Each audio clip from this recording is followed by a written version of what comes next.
welcome back to Zero Production Value Movie Reviews. As always, I am Eric Hoernke, and today I am going to be discussing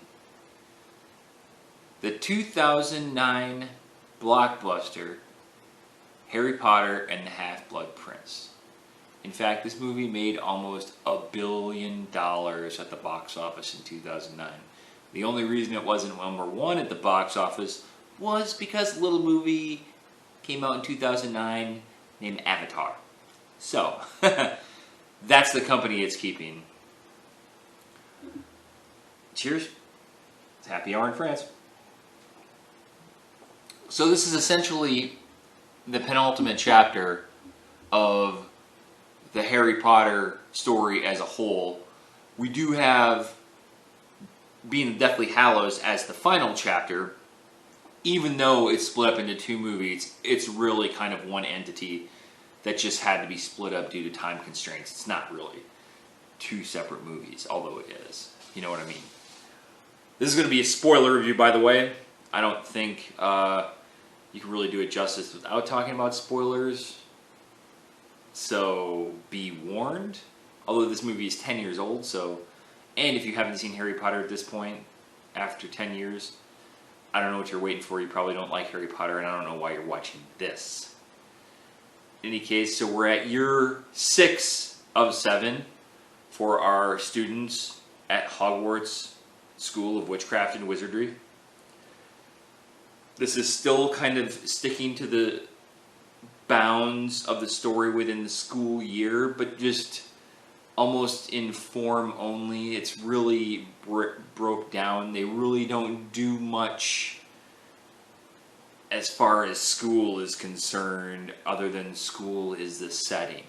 There is one classroom setting, but it's basically a plot point. It's not really done for them to be furthering themselves in school. The school mentality has broke down in lieu of the larger storyline, the larger battle that is essentially starting to take place. Like I said in previous review, with Order of the Phoenix, it started this basically 4-film end game, of which Order of the Phoenix was the first chapter, and this very much is in that mode. It fits, it's like chapter 2 of this 4-chapter story arc in this end game battle. And like Order, this isn't a standard sort of mission-based narrative. By that I mean it doesn't start with something where it's like you gotta find something, you have to do something, and then you figure it out or wrap it up by credits roll. That's not how this is gonna work.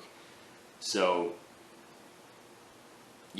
don't expect, I guess, a satisfying conclusion at the end of this, as it's not really a self-contained story, as it were. But I don't think at this point anybody expects that. If you're this far in Harry Potter, you know where we're headed, you know what we're going towards, and this is exactly the movie that you need. Just like Order of the Phoenix, while not the best narratively, it did what it needed to do. This does exactly what it needed to do. Also, interestingly, and I had to look back, but I think Azkaban doesn't really show Voldemort at all. This also, for being the almost next to the end, although Voldemort colors every action that occurs just about within the movie, this is one of the few films that you don't ever actually see Voldemort. I mean, there's a flashback to the Tom Riddle as a boy, who is, basically young Voldemort as a boy, but, Voldemort returned in the last one, you think like, oh, maybe we're going to get some big old Voldemort stuff happening, Dark Lord magic and stuff. Nope, it doesn't happen. Like, this is... There's like no Voldemort at all, which is kind of interesting to think about. And you don't even really realize it until it dawned on me just recently. I will say, when I watched this originally, I don't want to say I hated it. I hated it for a very specific reason. And in rewatching, I have tried to put aside that one reason and give it a better assessment. But at the time when I watched it in the theaters, I was watching it and reading the books at the same time. So I read the book prior to going to see the movie. And when I read the book, I was enthralled with one scene. And if I'm like, I sat there and I was reading it, and I literally was like, if I'm making the movie, I start with this scene and I build around it. I was that captured by the scene, and it was the scene where Harry and Ginny finally kiss. I know, call me a softie, go F yourself, but it was a great scene in the book. And I'm not a book purist. I'm not saying, I understand that you can't do adaptations 100%, faithful. Things have to be changed. Things have to be condensed. The story has to be modified. I understand it. I get it. But for me, looking back, this story was modified for no reason, and it actually made the narrative harder to tell. And I don't know if I realized it at the time, but they basically gave Harry's kiss to Ron, who kissed, if you don't want to know, you shouldn't be here, but if you don't know, in the book, Harry attacked Draco in the lavatory, right? Hurt him bad with a spell. That was like a really big deal. They kind of downplayed it in the movie, but in the book that was a really big deal. He hurt a student with magic. He got suspended basically from the Quidditch team for the next game, the one that Ron was the hero for. And that actually happened. Ron was the hero. But Harry thought they had lost the game or something. He was sulking. He came back and everybody had started cheering or something. And then Ginny ran up to him in the middle of the common room in front of everybody and gave him a big old kiss. And it was so sort of unexpected and romantic in front of everybody. And Ron was there too. I mean, it was such a great written scene. And instead they give it to Ron kissing this hoochie mama who's not Hermione, because he has this thing with Lavender Brown. I don't know if they just wanted to beef up his role. And I was irate over that. And it just colored the whole movie for me. I wasn't hearing just about anything else. So I'm going to take that and put it aside. And I still extremely dislike that. And it made the narrative harder, because you take everybody knowing that Harry and Ginny are together. Now nobody knows. So you have to invent reasons to inform people. And in fact, Hermione at the end, in one line of throwaway dialogue, because in the movie, Harry and Ginny kiss in the room of requirement with nobody around. So nobody knows that they're together now. Oh, it's ridiculous. In one line of throwaway dialogue at the end, Hermione's like, oh, by the way, Ron knows about you too, and he's cool with it. It was basically something like that. And I'm like, wow, that was super awesome writing. That makes no sense. You people suck. So that's still the one part of this movie that gets my goat, and that's never going to change for me. That aside, this is an extremely well done film. I mean, this leveled up just about everything that had come in Harry Potter before, especially the direction, the cinematography, the look of the film, the special effects. Everything was great. The story itself was much more impactful. It had one of the most pivotal scenes, the moments of the series, with Snape's seeming twist when he kills Dumbledore at the end. I mean, it's like a Darth Vader, I am your father kind of moment. If it really is. And I think of that, and that's how they end the movie, with Dumbledore getting killed. And the kids Voldemort's still out there, the kids sort of on their own. It's a very Empire Strikes Back ending, which was partially why this movie is propped up. We like that, giving them this ultimate challenge, and now over the course of the next two films, they have to overcome this to, hopefully eventually triumph in the end over the forces of darkness.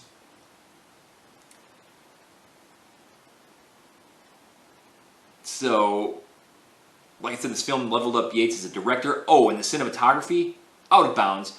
And in fact, it's the only one of the series to get an Academy Award nomination for cinematography, which, if you think about this as a kind of family-friendly genre blockbuster picture, the Academy Award just doesn't hand out nominations to movies like these. They just don't give. It just doesn't happen. So for them to get it, it's pretty stellar, to say the least. So there's two basic plot threads that kind of are the main course of this film. The first involves Draco Malfoy and this secret plot that Harry stumbles across, that he thinks that, well, he knows that Draco is on some sort of secret mission, and he's trying to tell everybody who will listen that he believes Draco's a Death Eater, and we should root out what he's doing because it's important and it's going to be bad. And basically nobody listens to him, so he's got to take it upon himself to kind of figure this out. And that sort of runs through the whole story up until the end, and it becomes kind of very important there at the end when you realize what his mission was. I don't know. Second involves the return of an old potions professor named Horace Slughorn, played by Jim Broadbent. In fact, it's so important that in the opening scenes, Dumbledore gets Harry Potter to go with him in order to convince Slughorn to come back to Hogwarts. Now, I guess Slughorn is somewhat of a celebrity collector. Like, he's taught at Hogwarts like forever. Like, he taught Voldemort way back in the day. He taught like famous Quidditch players. He taught like the Minister of Magic. And so he cannot resist the opportunity to teach Harry Potter, who's already famous, and he wants as part of his collection, which is informally called the Slug Club.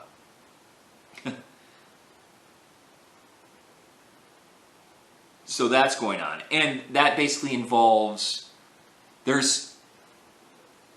don't really know, but Dumbledore is looking for something. And there's a memory that Slughorn possesses regarding Tom Riddle, aka Voldemort, from back in the day, and he wants Harry to basically tell him the truth of this memory so they can gather basically more intel against doing battle against Voldemort in the, coming battle.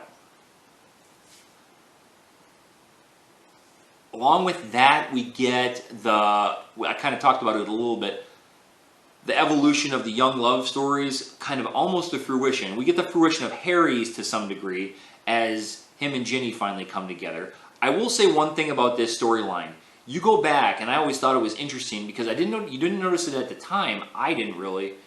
But almost from the second movie on, I don't think the first movie, because Ginny really isn't, she's barely in the first movie, but from the second movie on, there are clues dropped that Ginny has a thing for Harry from almost the get-go.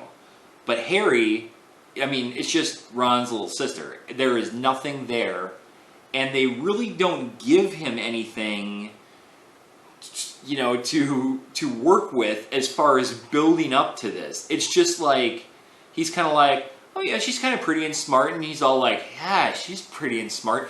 It's literally like just I wish they would have just given him a bit more to work with to come to the conclusion, and it's been so long since I read the books, I cannot honestly remember how he came to the understanding that he liked Ginny, but I thought it was a bit just not fully fleshed for the Harry side of getting there. And then we also get movement on the Ron and Hermione sort of love. They've been kind of dancing around it for a few movies now, and they're still sort of dancing around it. And like for most of this movie, Ron is with this Lavender Brown, who's kind of a groupie sort of Ron's for whatever reason. But by the end, it seems that Hermione and Ron are sort of together, or definitely on the track towards being together. So that's good. Finally, they're gonna get there. I like it. And then you have the title Half-Blood Prince. That sort of wraps up, kind of expected, it is revealed that the Half-Blood Prince is Snape, but it's just sort of a revelation, and you're like, okay, it doesn't really come with anything. The revelation, you figure out more about that subsequently. So there's more to follow, I think, with that in the subsequent movies about what that means for Snape and his whole overall story arc. But for us, it just is like, oh, okay, he's a Half-Blood Prince, which makes kind of sense because he was the potions guy. Oh, and by the way, yes. So finally in this one too, Slughorn comes back to be the potions professor, which means Snape moves over to be the Defense Against Dark Arts. So yet again, 6 years, we get the 6th different Defense Against the Dark Arts teacher, which is the position that Snape supposedly always coveted.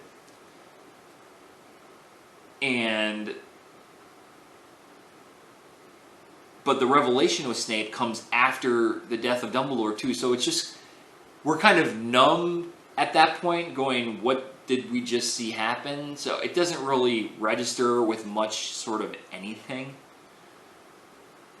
But I gotta admit, man, this movie really leveled up, just like I said about everything. And it gives our heroes, like, resolve heading into the final chapter. Harry and friends basically resolve to forego their final year of Hogwarts, as if we're really seeing much school anyway, to continue Dumbledore's work at finding these items that are out there to aid them in defeating Voldemort. It ends in the perfect place. It's like the only one that kind of leaves you wanting more. That it doesn't have this strong. It's not really a cliffhanger, but it certainly leaves you going, golly, I wish I could watch the next one. Easily, this is one of the best, if not the best, Harry Potter movie to this point. It is hard for me to put it above the first one, even though the first one is so much more like juvenile as the kids are small. That one really set the tone and developed the world, and everything that comes after owes the foundation that built. But still, this took everything finally and put it all together in almost the perfect package. I still bear a grudge, and I will always hate how they did that stupid kiss the way they did it, and ruined my mind about that. Sons of bitches.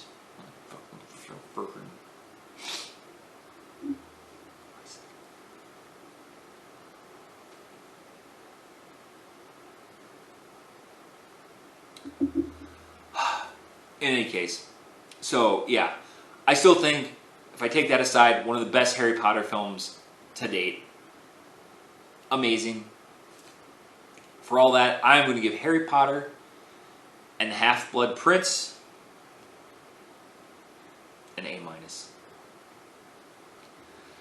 I love you. I appreciate you. Thanks for watching my movie review. I enjoyed making it, as always. I'm Eric Hoernke. Like, subscribe, leave some comments down below. This has been a production of Zero Value. Thanks for watching. Have myself a drink. Thank you. Thank you.